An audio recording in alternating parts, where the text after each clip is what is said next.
Oke, kembali lagi di channel saya. Makasih buat kalian yang sudah mengklik video ini. Kali ini terkait pilkada yang bentar lagi akan dimulai ya. Kita tahu makin dekat aja ya kan waktunya. Dan kali ini anak-anak Abah ya kan pasti galau karena junjungannya atau jagoannya tidak ikut.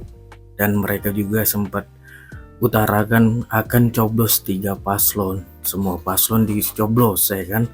Wah, kali ini Opung membahasnya ya anak-anak Abah. Sebelum kita ke video ya, bantu subscribe buat channel saya belum subscribe. Tidak tunggu lama, kita ke video langsung. Let's go. Anak-anak Abah gimana kabarnya, sehat? Iya. Udah lama kita nggak jumpa ya. Nggak terasa ya bentar lagi pemilihan. Iya betul. Ya nggak terasa lah sama kalian. Orang calon kalian nggak ikut. Pas sekali. Jadi ya. gimana? Udah tahu siapa yang mau dipilih. Iya. Masih bingung kayaknya. Masih ingat kan siapa-siapa calonnya? Jadi coblos tiga-tiganya. Kalender di rumah udah dilingkari belum tanggal pemilihan? Lingkari dong, nanti kelewatan. Iya. Kelewatan nanti. Sayang, ya kan? Nanti dicoblos sama pihak lain. Iya. Aduh, kalian ini ya kan nggak sembuh-sembuh. Iya. Abah jadi mencalonkan jadi ketua KPK. Kenapa? Udah lewat seleksinya. Kayak mana ya kalian terlambat dapat informasi ya? Iya. Partai gimana? Aman? Iya. Nomor rekening udah, nomor rekening. Apalagi syarat-syarat yang belum dipenuhi? Iya. Hah? Dana? Uang maksudnya? Iya. Belum ada. Minta dong sama Tom Lembong. Iya. Itu aja kok repot susah-susah ya kan. Jadi begini kawan-kawan ya. Bicara tentang anak Abah ya. Ternyata gerakan coblos ketiga calon ini ya ternyata ini juga sudah sudah digaungkan, sudah digemakan oleh salah satu organisasi ya ormas keagamaan. Aku nggak mau sebutkan namanya dan aku nggak mau juga sebutkan agama apa ya, karena aku menjaga ya karena ini hal yang sensitif. Betul. Jadi aku nggak ngerti juga ini ya. Ini ormas sebetulnya katanya sudah dilarang, tapi kok muncul-muncul ini di beranda TikTok tuh. Dengan nama yang sama, nggak tahu ya kepanjangannya beda kali. Iya. Sama kayak PKI kan begitu kan, Partai Komunis Indonesia. Biar diterima masyarakat digantilah itu kaknya itu. Jadi Partai Kunang-Kunang Indonesia. Mana tahu ya kan? Iya. Jadi kita harus bisa kita jeli, hati-hati akan ada bibit-bibit KPI, bibit-bibit PKI ya, dan juga bibit-bibit HTI dan juga bibit-bibit ya perusak dan penghancur negara Indonesia. Hati-hati. Harus hati-hati. Ya, kita harus hati-hati itu ya. Jadi ormas tersebut mengajak audiensnya. Kebetulan beberapa waktu yang lalu mereka melakukan acara akbar ya. Ya, di salah satu provinsi di Indonesia inilah. Nggak mungkin di Yaman. Iya. Pemilihannya kan di Indonesia. Iya. Bukan di Yaman. Betul. Walaupun sempat kemarin calonnya itu ada yang berasal dari sana. Iya. Tapi kan sudah WNI. Ya? Jadi mereka melakukan ya pertemuan akbar dan mereka menyerukan, menggaungkan, menggemakan dan mengarahkan setiap pengikut mereka untuk tidak ikut serta di dalam berkontribusi terhadap pemilihan kepala daerah serentak. Dengan cara apa? Dengan cara mencoblos tiga-tiganya. Loh, kok mirip ya sama anak Abah ya? Kok mirip ya? Ya. Jadi ini harus hati-hati ya. Kenapa ada kesamaan? Berarti kita sudah tahu ya bahwasannya di belakang Abah ada gerakan-gerakan terselubung. Ya, itu dia. yang sudah mulai uring-uringan karena apa? Karena tidak ada lagi yang ditunggangi. Nggak ada yang ditunggangi. Karena apa? Yang ditunggangi udah lari tunggang langgang. Gitu loh, ya. Jadi mereka mencoba menunggangi Anies, ya. Ketika Anies menjadi pilpres, akhirnya apa? Tidak berhasil. Mereka mencoba menunggangi Anies juga ketika mencalonkan diri jadi gubernur, tidak berhasil, ya. Karena memang tidak dicalonkan. Ya. Tapi kita lihat saja, apakah ketika Anies Baswedan ya mencalonkan diri jadi ketua RT, apakah juga masih ada yang mau menunggangi? Aku rasa tidak ada. Karena nggak punya power, apalah ketua RT ya kan? Berapa kakak itu? Paling kecil 50 kakak. Ya kan 50 kakak untuk persiapan untuk capres juga nggak cukup. Itu dia. Jadi begini, aku lihat kemarin itu, ya kan, ormas agama tertentu ini yang menamakan, yang mengatasnamakan agama, walaupun juga sebagian besar dari mereka juga enggak percaya mereka berasal dari dalam, karena memang tidak mencerminkan nilai-nilai yang semestinya dimiliki agama tertentu tersebut, ya kan? Jadi mereka ini mengarahkan, ya, supaya masyarakat itu mencoblos tiga-tiganya. Ya, jadi ini kan sebetulnya begini loh. Kalian mengatasnamakan agama, kalian mengatasnamakan norma, kalian mengatasnamakan adab, kalian mengatasnamakan nilai-nilai ketuhanan. Ya, harusnya ketika pemerintah menyelenggarakan sebuah pemilihan, baik itu pemilihan presiden, baik itu pemilihan gubernur, baik itu pemilihan bupati, wali kota, dan juga lain sebagainya, dari atas sampai ke bawah, harusnya kalian itu sebagai orang yang diteladani, orang yang dicontoh, orang yang didengarkan omongannya, harusnya kalian itu mengarahkan masyarakat ke jalan yang benar. Jangan mentang-mentang satu calon yang menurut kalian sudah menjadi gacoan atau jagoan, tidak dipilih. Ingat ya, dia bukan tidak dipilih rakyat, tapi tidak ada partai yang mau pilih. Cemana mau dibilang? Ya kan?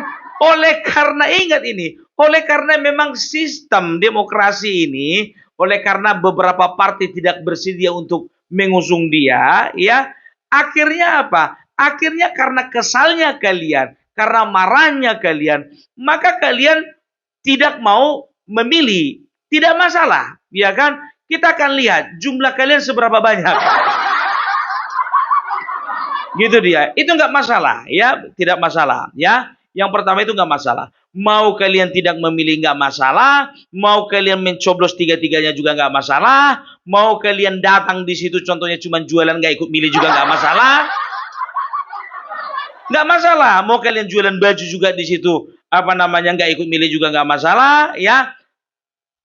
Karena apa? Karena memang ya sudah diatur di undang-undang bahwasanya tidak ada paksaan untuk memilih salah satu pasangan calon tertentu. Yang dilarang atau yang melanggar hukum adalah dengan mengiming-imingi sesuatu, ya, mengiming-imingi sesuatu, misalnya contohnya katakanlah uang, barang, sembako, ya, untuk mengarahkan orang-orang memilih kepada calon tertentu atau untuk mengarahkan orang-orang untuk tidak memilih satu pasangan calon tertentu, ya, yang melanggar undang-undang yang seperti itu dengan mengiming-imingi.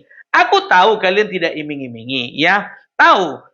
Tapi aku tahu ya motivasi di balik tindakan kalian itu adalah motivasi, ya, adalah dasarnya itu kekesalan, kebencian, kemarahan. Karena apa? Karena memang Anies yang kalian harap untuk kalian tunggangi, nggak bisa lagi kalian tunggangi. Itu aja. Dalam tanda kurung, nggak dapatan lagi kalian.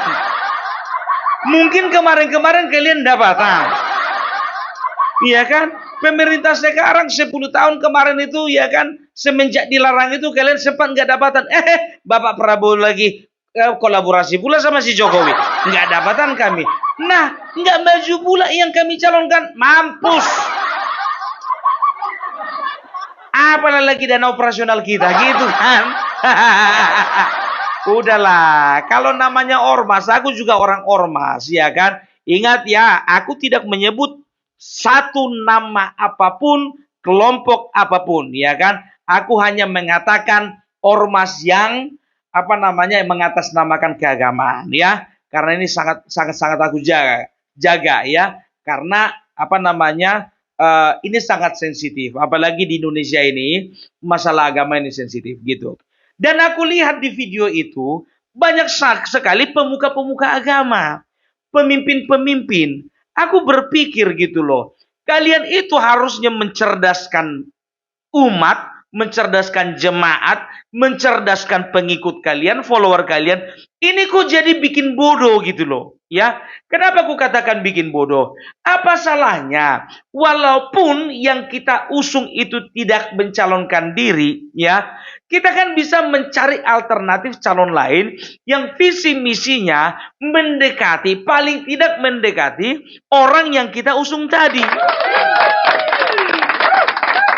Seperti itu, gitu loh. Bukan dengan mengarahkan massa, mengerahkan masyarakat, mengerahkan rakyat untuk melakukan hal-hal bodoh. Kenapa aku katakan kalian itu punya niat jahat, ya?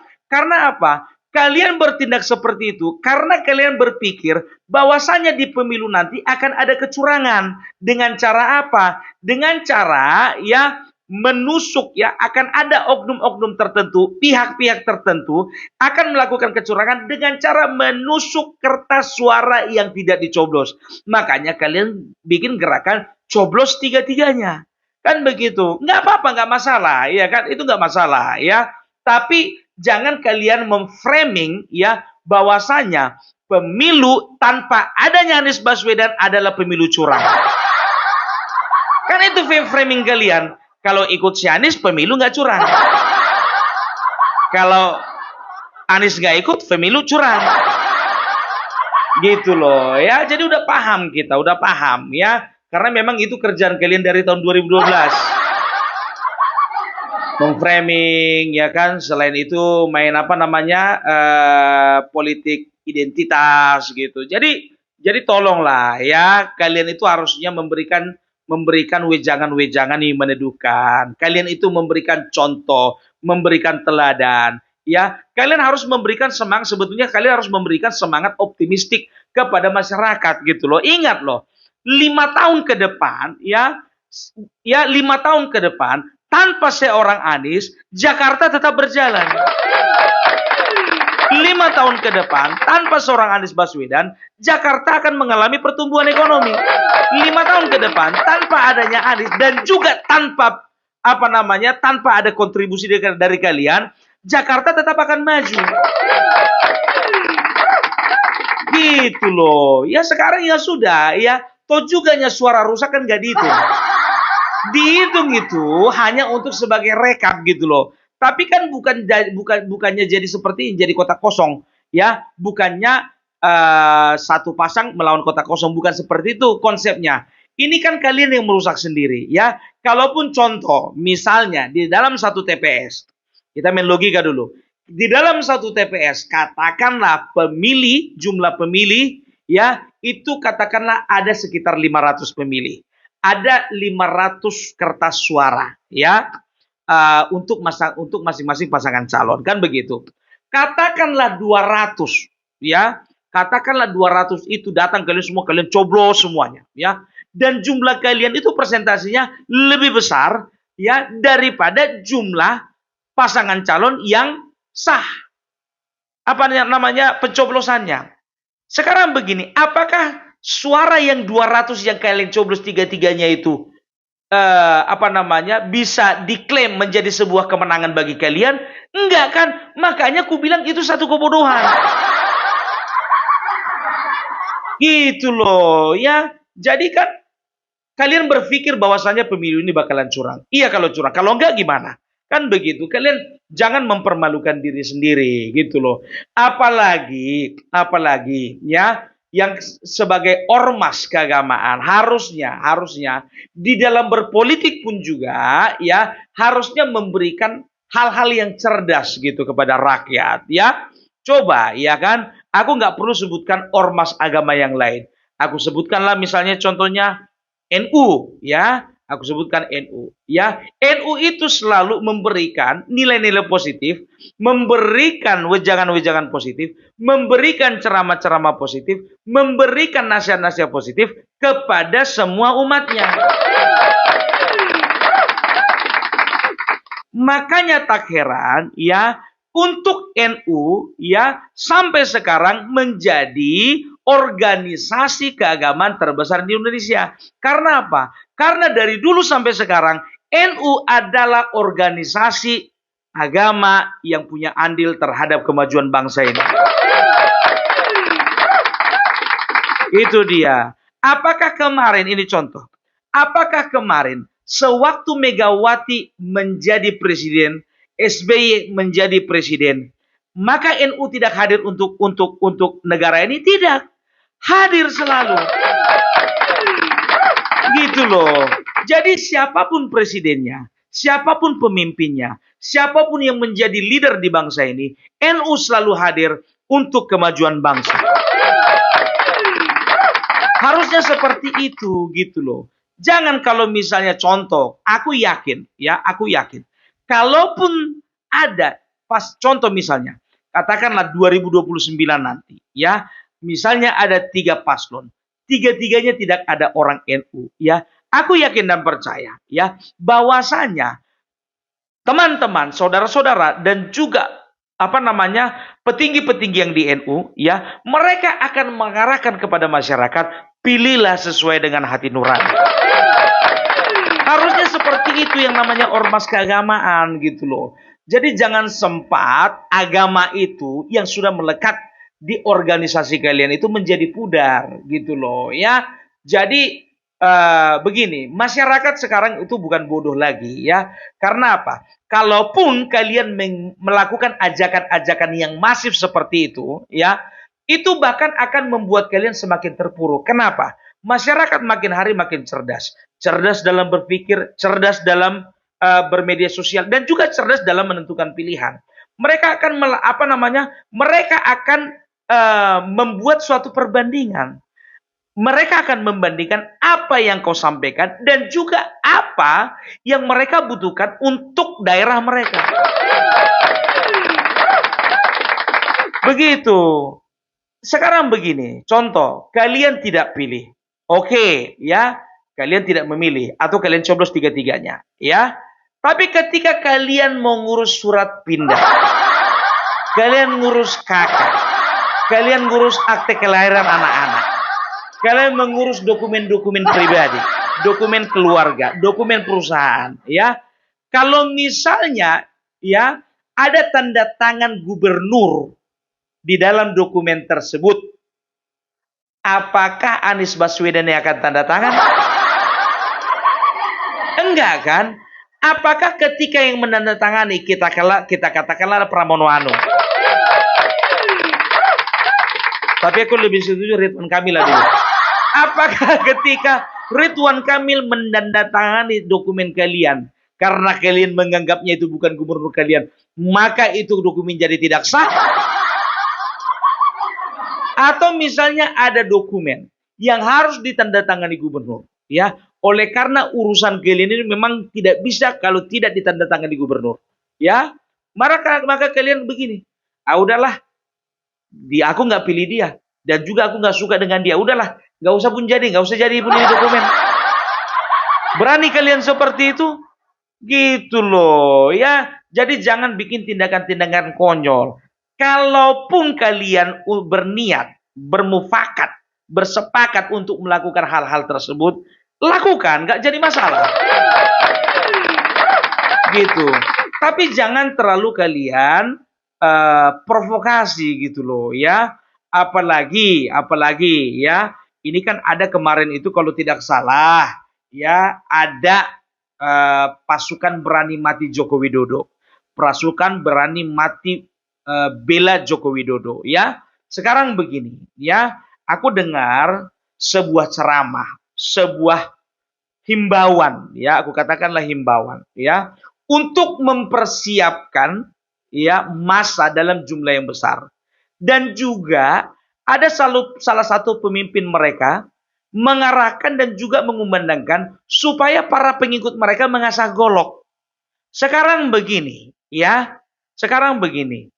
Kalau misalnya pasukan berani berani mati bela Jokowi, ya, memang betul-betul melakukan segala sesuatunya menurut kehendak mereka sendiri. Apakah itu salah? Kenapa waktu kalian membuat sebuah organisasi kalian bilang itu benar? Mereka bikin organisasi kalian bilang itu salah. Ya, apapun namanya, ya suka-suka orang itu. Ya, jangan gara-gara kalian bilang untuk apa dimobilisasi pasukan berani mati bela Jokowi, padahal Jokowi juga tinggal sebulan lagi. Mau tinggal 1 hari lagi, besok contohnya Bapak Jokowi purna tugas contohnya. Hari ini aku bikin ya organisasi ormas yang menamakan organisasi massa pembela Jokowi berani mati sampai kapanpun tiada akhir. Mau bikin kayak gitu apa mau kalian? Ya itu kan hak mereka, kan begitu ya. Ini kau coba membentur-benturkan, ini coba kau provokasi, ya. Lagian mereka itu hanya melakukan aksi, mereka itu bukan mau melakukan hal-hal yang anarkis, tidak. Karena apa? Karena mereka merasa bahwasanya pemimpin mereka pada saat ini berada di dalam posisi yang selalu difitnah, selalu dituding, selalu diserang. Itu aja dasarnya. Masalah organisasi itu, masalah keabsahannya itu lain cerita, ya. Nah, itu dia, nggak sampai ke sana karena aku juga bukan bagian di dalamnya. Itu dia. Apakah memang betul-betul Jokowi yang membentuk itu juga kita belum tahu. Ya, seperti Amin Rais katakan, siapa pendananya itu? Udah otomatis itu Jokowi, belum tentu, kan begitu ya. Karena bagi kami memilih seseorang, membela seseorang itu nggak harus pakai uang, nggak harus dibayar. Itu dia ya. Jadi ini sangat kusayangkan sebagai ormas yang mengatasnamakan agama tertentu ya. Dan kalau setahu aku sih sebetulnya itu masih dilarang. Nggak tahu aku entah sudah dicabut ilegalitasnya itu sehingga menjadi legal kembali, nggak tahu juga ya. Tapi ya itulah dia ya. Tolonglah kalian ya, jaga supaya pilkada ini akan berjalan kondusif ya. Aku yakin sih sebetulnya jumlah kalian nggak seberapa ya, cuman kuar kalian yang besar gitu. Bukan apa ya, bukan aku meremehkan kalian, bukan ya, cuman masyarakat sudah tahu lah mana yang perlu didengar dan mana yang tidak perlu didengar. Oke? Jadi salam Parbelak, salam NKRI. NKRI harga mati. Oh gitu ya, pembahasan hukum terkait anak-anak Abah, bahkan ada kata opung ormas, salah satu ormas ya, nggak tahu ormas apa, agama apa, tapi menggaungkan hal-hal seperti itulah. Gimana menurut kalian? Cok komen di bawah dan sampai bertemu di video saya selanjutnya. Buah.